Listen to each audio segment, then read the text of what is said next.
Здравейте! Добре дошли в моя начин. Днес ще ви покажа как да си направите две неща – фокача и рататуи.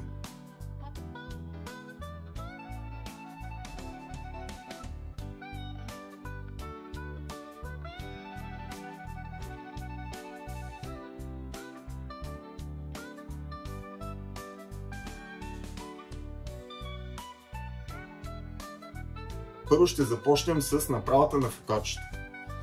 Подготвил съм си 400 грама брашно, пресято в една голяма купа, маслини, които си поиграх малко да им махна костилката, 50 грама зехтин, 14 грама или 2 пакетчета суха инстантна мая, сол, чесън и розмарин. Първо ще започна да си отстраня листенцата на розмарина. Едната част ще си я наситня, защото трябва да я сложа при брашното, а останалата част ще си я накъсам, защото после ще използваме за да поръсим тестото преди да го сложим да се пече.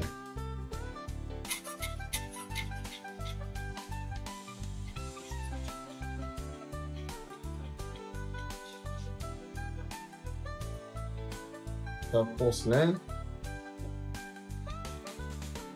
2 чайни ложички сол. Маята, понеже е инстантна, мога да я сложа сега. Ако е прясна, предварително трябва да си я накиснете в топла вода с малко захар и да оставите около 5-10 минутки, за да почне да действа. После си наситнявам чесъна, който ще го поръсим отгоре. 2 скелитки ще си оставя за тестото също. Двете скелитки с помощта на преса за чесън направо ще си ги пресовам вътре.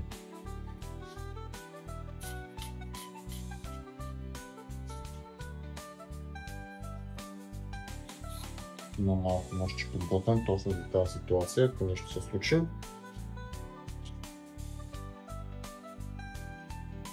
Разгледам си го. Тази част също отива.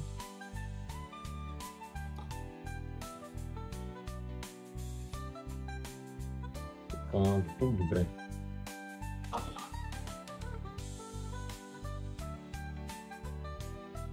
Зехтина. Половината от маслините ще сложа, другата половина ще се остава за рататуито. Толкова. Дървена лъжица съм си подготвил. Малко ще разбъркам продуктите.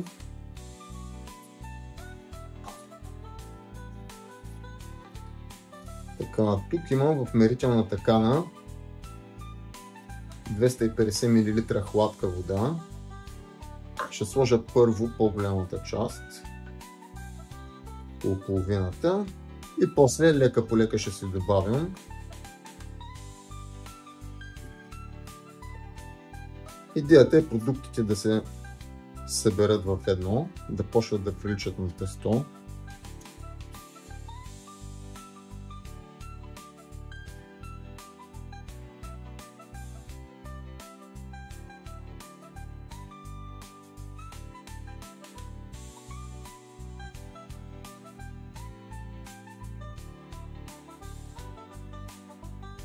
Запазил съм си брашно, което ще ми трябва за умесването. Посолявам си малко. Така разстилам. Прехвърлям си тестото и вече почваме да го умесваме.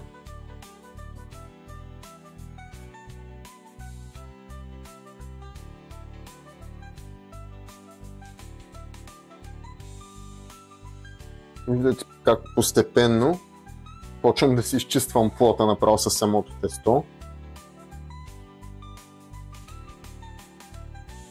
Подготвил съм си купа, предварително намаслена с зехтин. Малко си обирам от стените, намазвам също самото тесто отгоре. Покривам с чиста кърпа и оставам да втасва 2 часа. Докато чакаме тестото да втасва, може да продължим с нарязването на зеленчуците за рататуито. Първо ще се нарежа чушката на средно големи купчета. Зелена и червена съм си подготвил.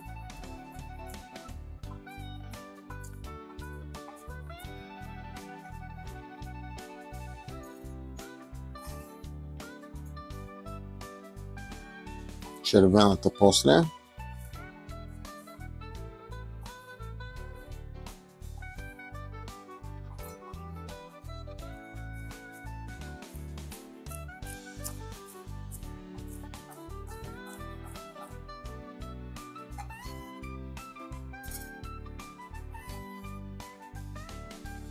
След чушката червения лук, също на купчета.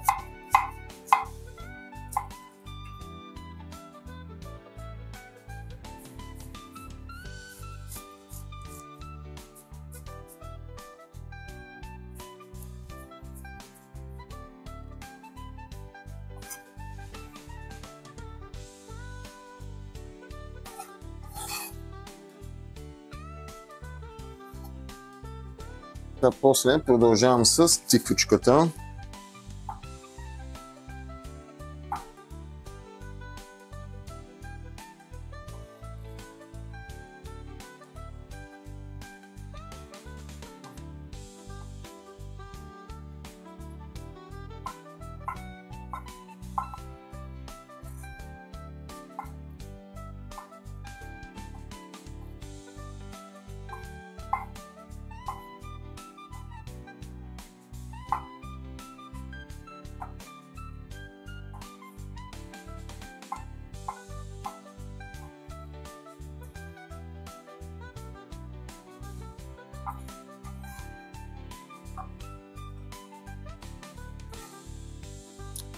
Двете скелетки чесън, които си оставих.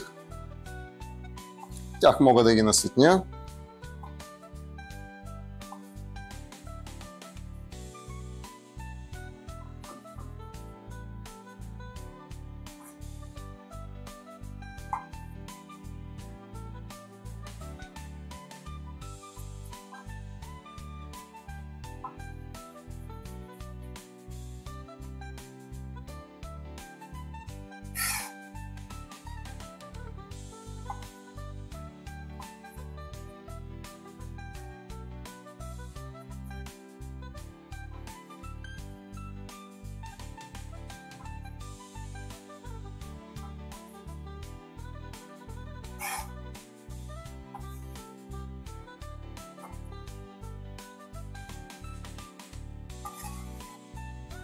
И най-накрая ще си разрежа наполовина чери доматите.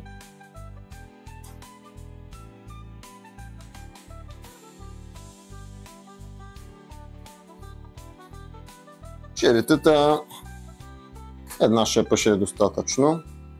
Те ще се сложат най-накрая.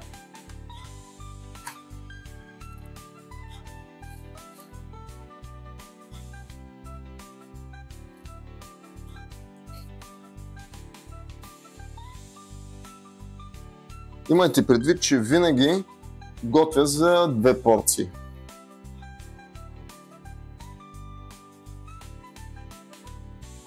Черитата смятам също, че са достатъчни. Сега е също момента, който мога да си и накъсам розмарина, който ще го поръсим най-накрая отгоре, преди да сложим да се пече тестото.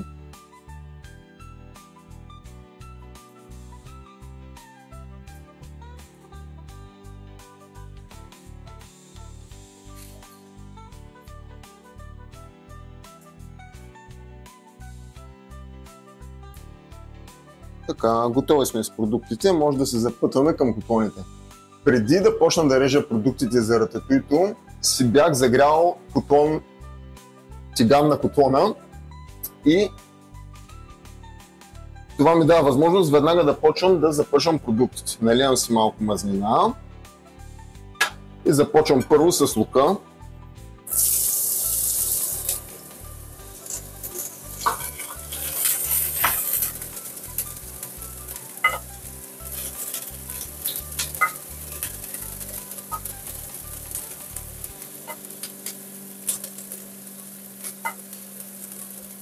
Лука вече почна да мирише. Така че мога да прибавя чушките към него.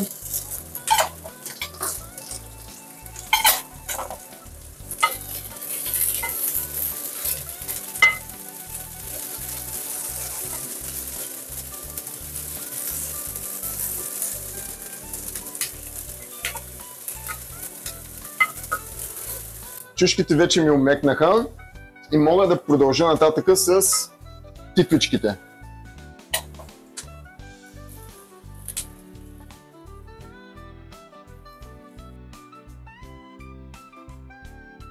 Маслините.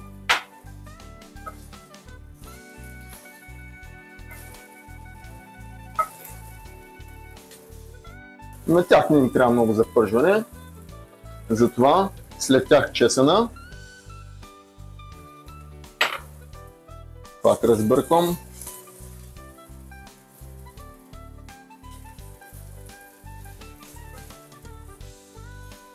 Чесъна трябва да внимаваме, защото много бързо може да изгори и да провали всичко.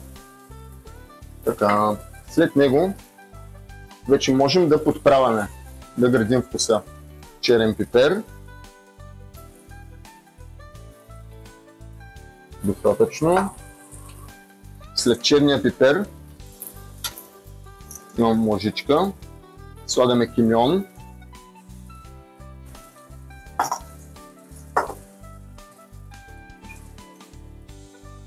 Чубрица.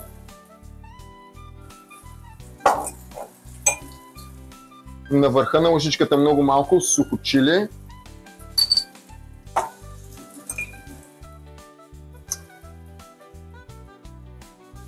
Пушен червен пипер.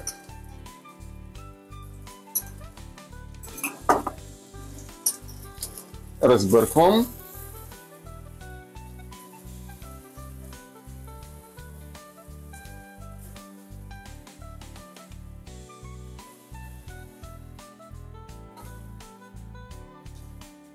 Сега момента е малко сол.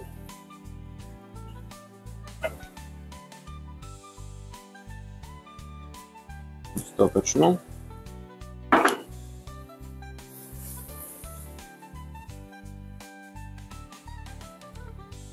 След солта гребам си малко халапеньо, даже малко и сока от халапеньото, защото е консервиран.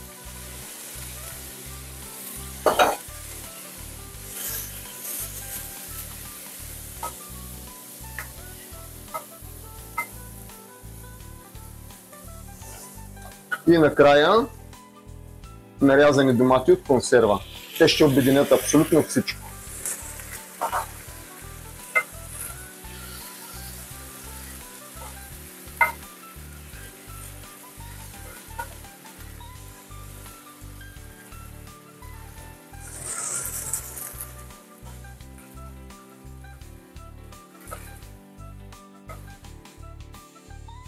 И оставяме малко да покъкри и да се сгъсти. Цялото рататуй малко извря. Ще си го опитам.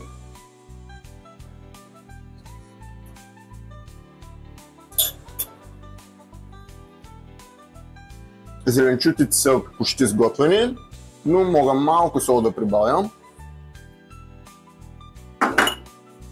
Също малко захар, заради нарязаните домати. Стига толкова. Захарта да балансира. Разбърквам си. И идва момента на черитата.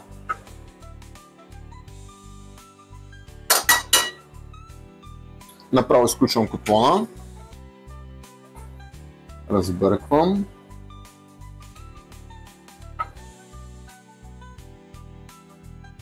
И съм си приготвил две купички, в които ще прехвърля рататуито.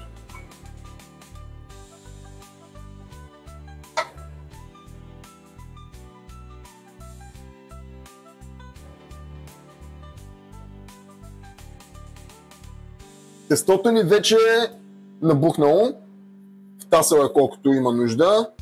Прехвърлям си го в този съд.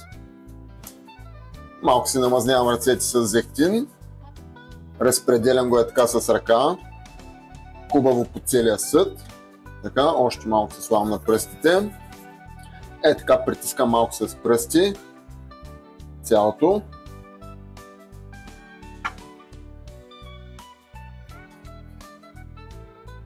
Така. Сега мога направо да си излея отгоре. Така, тук размазвам пак с ръце.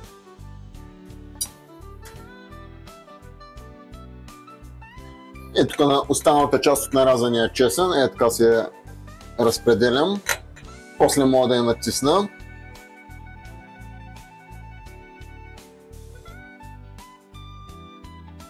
Розмарина.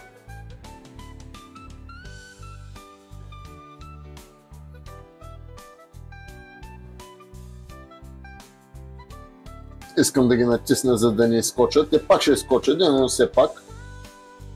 Така. И следващата стъпка е да си ги вкараме в фурната и да се изпекат рататуито за 15-20 минути, а на фокачета ще са нужни около 30-35 минути.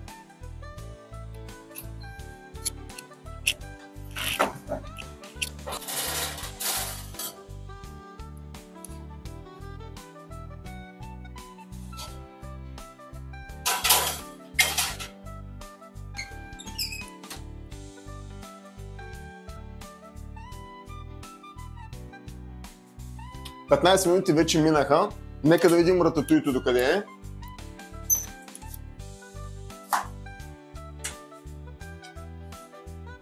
Ами има загар, направо го варим. Така. Нека да погледнем. О, не. На фокачета и трябва още цвят. Ще оставим още 15 минути.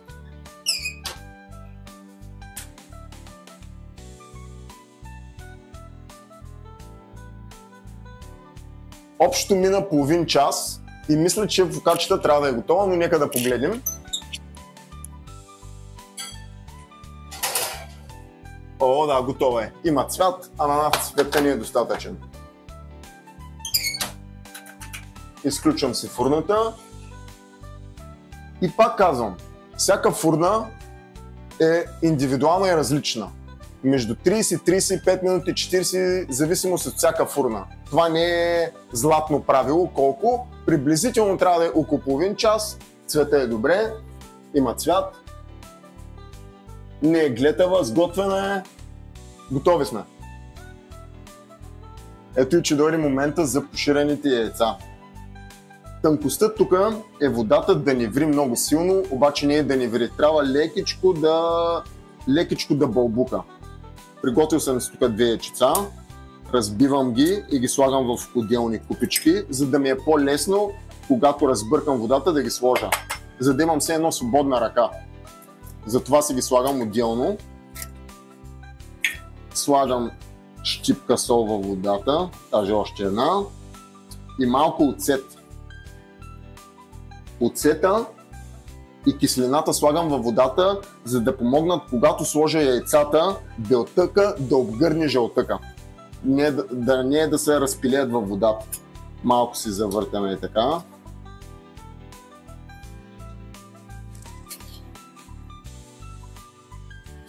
Да направя нещо като водовъртеж. И си слагам двете яйчица. Помагам си малко с лъжичката.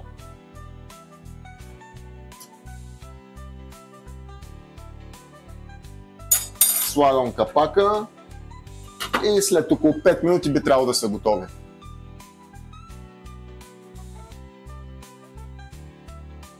Така, нека да ги погледнем, да махна капака. Капака е нещо, което е мой прием, който съм си го разбрал във времето, че този начин е по-добрия, защото по-стандартният начин е да се прави в дълбок съд с вода и да се прави едно по едно. А по моя начин, като е в тиган с по-малко количество вода и капак, капакът тук е много важен, може да сложиш повече от едно, 2, 3, 4, зависимост от диаметъра на тигана. Кога са готови? Ами, хубаво е да са рохти, защото искаме жълтъкът да се разтече. Пробваме така с лъжичка. Ами, според мен са готови, мога да ги изваря. Тук съм си подготвил съд.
Дойде така дълго очаквания момент, след цялото готвене, да опитаме какво сме направили.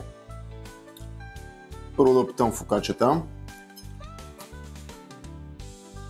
Скрупкова коричка, месеста, изпечена добре. Няма да видим рататуито.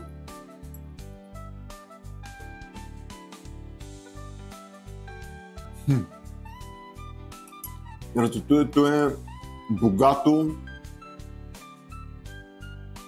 перфектно сготвено. Я поширеното яйце. Ами на поширеното яйце жълтъка в средата е течен. Точно това исках да постигне и се радвам, че го виждам.